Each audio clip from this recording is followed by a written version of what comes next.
Well, this is Martin on December 12. So that's 12, 12, 24. Dozen, 2 dozen. We're good. Oh, hey, we have Asmina. Hello. And Scott is coming soon, I'm sure. So for now, by the way, thank you for the kind reference that you wrote back to me after our last week's conversation. That was fun. Yeah. Wherever that was, I don't remember, but I remember seeing it. Okay. I'll try and find it because I thought those words were worth.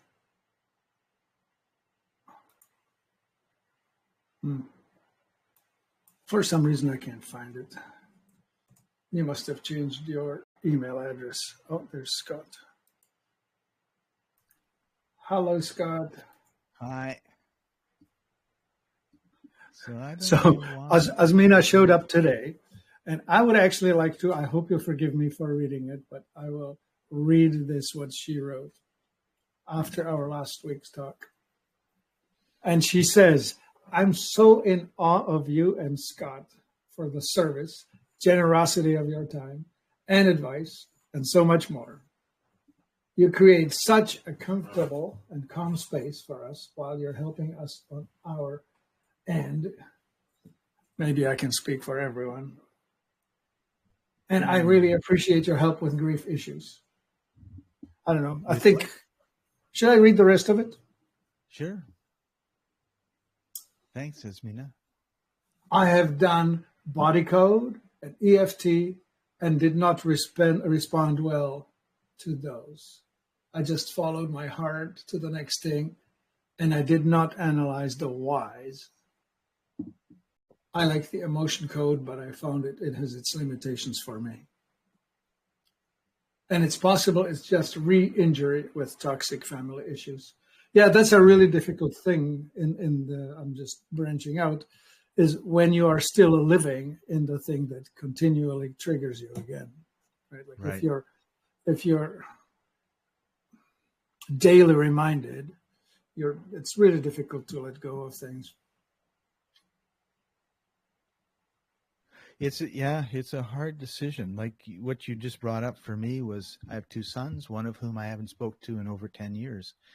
And he has the mental issues that his mother has. So she's had it for 30 odd years, since 20, 30 years. It'd be 30 years coming up soon. And I'm always optimistic that you can get better and better and better. But when I see her and then I see him behaving the same way, it's like not necessarily going to get better. So maybe there's some karma that just needs to be somehow fixed, right? Like I find it in my own life is there are some lessons that I'm really resistant to learn, and I keep getting the same stuff over and over and over. And I just need to finally admit to myself that this is something that I must learn and deal with, right? Like finally master it. Not easy, but no, of course not. Yeah. Kicking. So he went. I kicked him out of the house, and one of my friends, she said to me, "Yeah, I know exactly what you went through because my son was depressed and it's like this emotional black hole. Even though he's in his room, everything is getting sucked into that room, and." You have to protect yourself, right? Like I could see my soul shriveling up and I love him and everything else, but it was like, I just can't have you here. You're 25 years old. You're going to have to just go out there and figure it out. And he's survived, right? Like, I mean, he's not wealthy or anything, but he's living and he's not homeless. And so that's, the best that I can hope for. And the credit to his mom is she's kept in touch with him. Of course, at the time, I'm the big villain in the world and she's not. So she would keep in touch with him and keep in touch with him and keep in touch with him. And she's got the same problem he's got. or he's got the same problem she's got. It came from her, and her family on the mother's side has been like her grandma committed suicide. Like his great grandma committed suicide. His grandma tried to commit suicide, and his mom is mentally ill. So there is something genetically toxic that's just a combination. And I went through this period of grief. And so my mom is like, well, have you contacted John? Have you talked to John? Like, no. Like, oh, you should. No, I shouldn't. There's, you know, he knows how to get a hold of me if he wants to, you know, and he's made it very clear he doesn't. And if I do reach out to him and I do talk to him and it goes nowhere, I have to go through that grieving process again. And it's not something I'm really willing to do. Yeah. Why would you want to keep re-injuring yourself, right? Like, it's like a scab, and I'm going to just keep picking at it. Like, no, ripping it off again. I mean, this is your son, right? Like, this is a major emotional wound for you to be not. And it's not like I don't think of him. Like I pray 2 or 3 times a day, and he's always in my prayers, and I'm always thinking about him, and I'm always hoping for the best and praying for his, you know, his healing and his health and all, and his soul and all that sort of stuff. Yeah. And but to reach out to him and then because I mean I have. It's not like I haven't. Right? Those are not pleasant experiences ever. So it's a tough thing when you're in a family situation where people are toxic. Yeah. So here's an interesting one. There's a bunch more words that Asmina wrote, but she's closing with this. If you ever get a magic wand to solve problems, I'd like to get into a queue for one. And you know, this is the hardest thing to say, but there ain't no such thing as a free lunch. We all will have to. There's no such thing as a free lunch. There ain't no such thing as a free lunch. I don't know if you remember Robert Heinlein. He was a science fiction writer, but he was really a philosopher that was using the future as a means of writing interesting stories. And one of his protagonists was expressing this thing that, and they actually shortened it into an acronym, TANSTAFL. There ain't no such thing as a free lunch. Oh.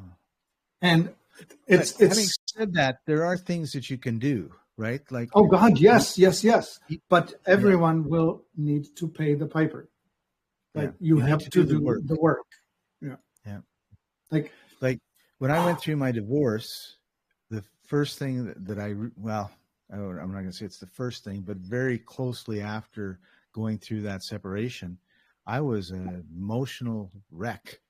And I went to a number of different retreats, one of which actually had a cross, and you could get up on the cross. And if you got up on the cross, you volunteered to get up on the cross. It wasn't none of the leaders or anyone said, okay, you know, Scott, you've been bad, get up on the cross. It was like it was there if you wanted to crucify yourself. So they strapped you to it?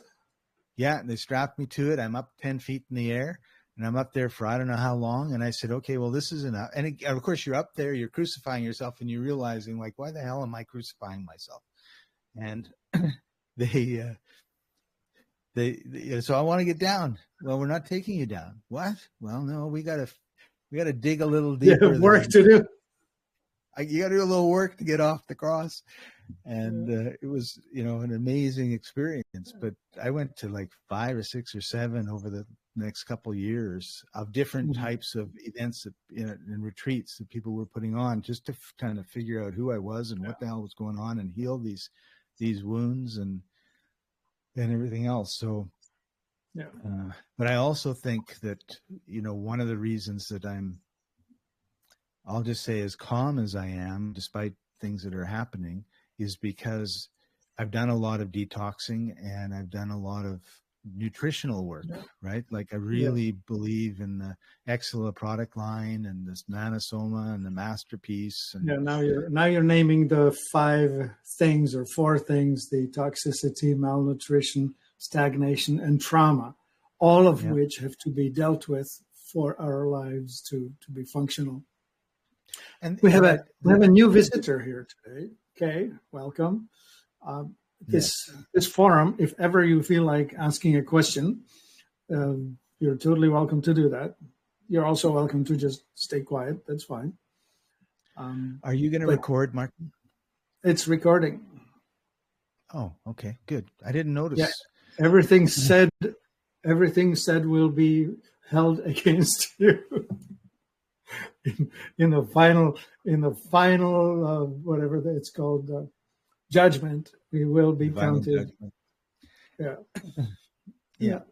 It's like Santa Claus has a ledger. Have you been good or have you been naughty? So I don't know if I told you or not. When I was in the Philippines, so I'm now, everybody, I am in Bali, Indonesia right now. I'm going to be here for a week, and the week is almost up. And before this, I was in the Philippines where I have a small business. And so they were taking me around and showing me things, and we stopped for gas. So I went into the little store to get something probably I shouldn't be eating.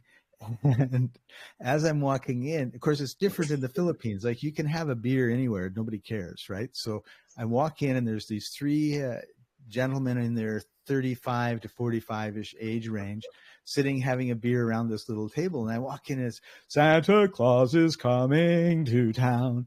So I went, ho, ho, ho.